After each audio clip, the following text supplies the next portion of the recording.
Yo, what's going on, everyone? Amir here, owner of Rapping and Snacking, coming at you another video, and actually coming at you with a new series. I'm debuting a new series with this video, basically a playlist. Every week, I'm just going to show my favorite songs I've been playing in the past week.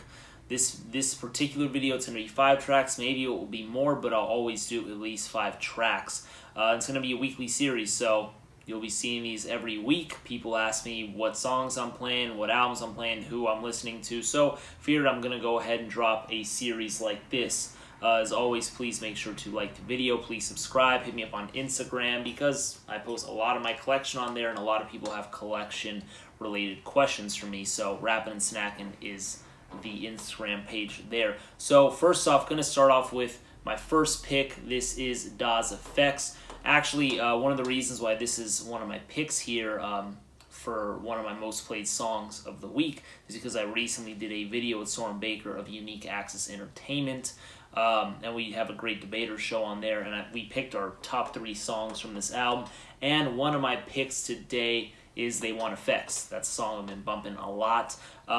Really excellent song, and actually, possibly, if I recall, the first song I ever heard from this duo from this album, Dead Serious.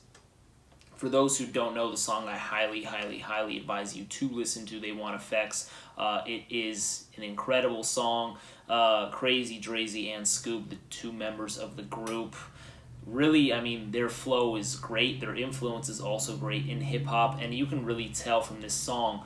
And shockingly enough, this album went platinum, which in my opinion is a little crazy because the group is a little more, you know, with air quotes, I'm going to say underground sounding. They don't have too much, I would say, appeal to a big population, I wouldn't say. And that's no slight at them. I think their music is great, and I think this album is exceptional. But I'm just shocked that so many people liked it and bought the album and supported it. And to me, that's amazing because usually you don't hear albums like a sound like this sell that many copies. With that being said, I think They Want Effects is a big reason for that. They Want Effects is one of my most played songs of the week. It's in my weekly playlist for this video, and it's incredible. And also, as most people love the, they popularized the Iggity sound in their raps, and the hip bone, thigh bone, knee bone line in this in the first verse is so great. And boom, this is one of my picks for my playlist, one of my most played tracks of the week. Moving on, we got another pick. Now, this is from Too Short's album, Chase the Cat. It's an album that not a lot of people talk about. Usually when people bring up Too Short, they're bringing up like either the Below the Whistle in the post-2000s, or they're bringing up like Short Dogs in the House, Life is Too Short, in the 90s. But or Life is Too Short's in the late 80s, but you get my drift. 80s and 90s Too Short's usually what people talk about.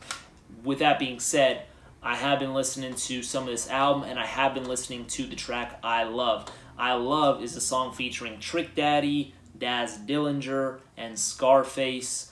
And I love the beat. I believe Daz produced the beat, just going off memory here, but I love the beat. It's a shorter track. I think it's like, if memory serves me right, it's like around 3 minutes, something like that, and you got 4 rappers on it, and you got chorus. But man, this song's catchy, as Too Short style is in the 2000s in particular, and even the 90s and 80s, but in the 2000s especially, he has a lot more sex-driven lyrics, and you got him on there, and you got the other 3 that I mentioned just rapping about sex and freak stuff and all that stuff, and I think they all do well. Trick Daddy, Daz, Scarface, Too Short, all do great, and it's a very catchy song. It's, like I said, it's graphic. It's a song that I play a lot in the car, but with that being said, when I'm at a stoplight and there's a car next to me, I'm going to turn my volume down because it's just graphic, and I can't lie, I get a little embarrassed listening to it on that volume. With that being said, it's a banger. I like it a lot. I want to be able to play some of these like snippets, but I feel like I won't be able to monetize if I do that. I will do some research to see if I can. With that being said, we're going to my third most played track of the week, and this is from a album by 8 Ball from the group 8 Ball and MJG. 8 Ball being just a great, great, great rapper from Orange Mountain, Tennessee. And it's from his album Lost, right here, boom. As you can see, there's two different covers to this album that I have here. I'm not going to go ahead and get into all the nerd stuff there. But if you have questions, ask me. Anyways, I'm choosing a single off of this album that just pops up on my shuffle. I was shuffling my songs throughout the week. And what do we got here? We got My Homeboy's Girlfriend. That is a single from the album. It's a great, great, great song in my opinion. I like the piano instrumental. I like how 8Ball is telling the story about how he's at his homeboy's house, and then his girlfriend, the homeboy's girlfriend, is eyeing 8Ball, and when the homeboy leaves the house, and does his thing, 8Ball is tempted with the girlfriend, and the girlfriend's teasing 8Ball, sitting on his lap, dressing in hardly no clothing, and she initiates contact, and then what do you know, she seduces him, and he admits in his lyrics that he's a weak man, and he falls to her, and he ends up sleeping with her, doing all the dirty, and then he does it on multiple occasions, and that's the story of the homeboy's girlfriend. I think it's a dope story. I think it's a catchy song. I think the chorus is good too. I just think it's a solid song. And 8Ball is just really underappreciated rap artist in my opinion. But peep that out, My Homeboy's Girlfriend by 8Ball. Dope, dope, dope track. Next up, this is a song that probably most people will know watching this video. As most of you know, I've been listening to 3 6 Mafia very, very, very heavily in the past year. I think they're one of the best groups that I've heard. Their discography is incredible. Not only 3 6 Mafia, but the affiliated acts. And then we got one of their most popular singles, Stay High. I've been listening to that a lot. And most people call it Stay Fly because really the clean version that made it to the radio and the music video were very popular. And Stay Fly is an awesome, phrase, right? I think Stay High is a cool phrase too, but Stay Fly is definitely a little more relatable and a little, easier to say around all age groups and people who get offended or whatever by drugs. But anyways, Stay High is an incredible song, and I want to name a disclaimer here. I'm kind of picking 2 and 1 because I think the intro to the album, The Most Known Unknown right here, which I got a few copies of, the intro is called The Most Known Unknown Hits, right? So that's track 1 on the album. Track 2 on the album is Stay High. I think the way that The Most Known Unknown Hits segues into Stay High is incredible. They're basically playing a bunch of their hits, showing why, they're such a great group, but they also don't receive as much credit as they should. And then the way it segues right into Stay High is incredible. And then, what do you know, Stay High becomes one of their biggest songs to date.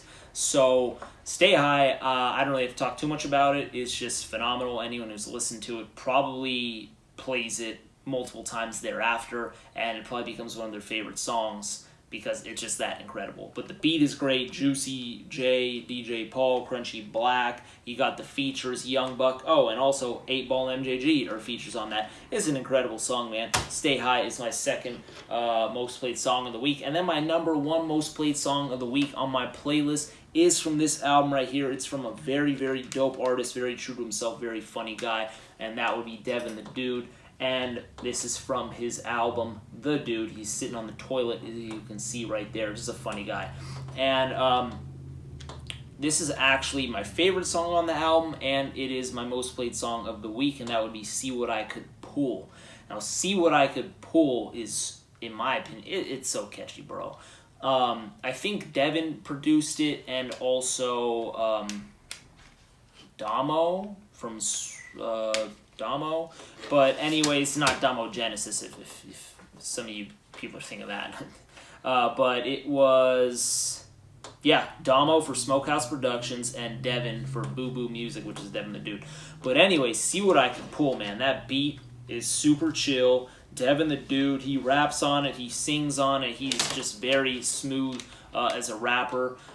He's basically talking about parking lot pimping in this song. He's in the parking lot drinking and smoking some weed, checking on the bitches, trying to see what he can see, as he says in the chorus. And it's a very infectious track, in my opinion. It's about like 5 minutes or so. It's really one that whenever it pops up on shuffle, I let it play. Like, I do not. This song does not have a skip button. Let me tell you, you don't skip it. In my opinion, it's so good. My favorite from the album. It's catchy. It's got a great chorus. It's got 3 verses. He's talking about Park Lot Pippin. It's a banger, man. So Devin the Dude takes my number 1 spot. So it seems like I got a lot of Southern hip hop in here. I got Devin the Dude. I got 3 6 Mafia. They're from the South. 8 Ball and MJG. They're from the South. Too Short isn't from the South, but at this time in his career, he was making music in Atlanta. And then Daz FX is not from the South. They're from the East. So anyways, yeah, let me know what you think of the concept. I put a poll on my YouTube channel, and people said they want to see what I'm listening to and to see some playlists and whatnot. So here's a little playlist selection. Let me know if you mess with these songs, if you mess with this concept. I do appreciate the feedback. And let me know what you think in general. But anyways, appreciate y'all. Amir Himir, owner of Rappin' and Snackin'. Hit me up on Instagram, and I will see y'all next time. Peace.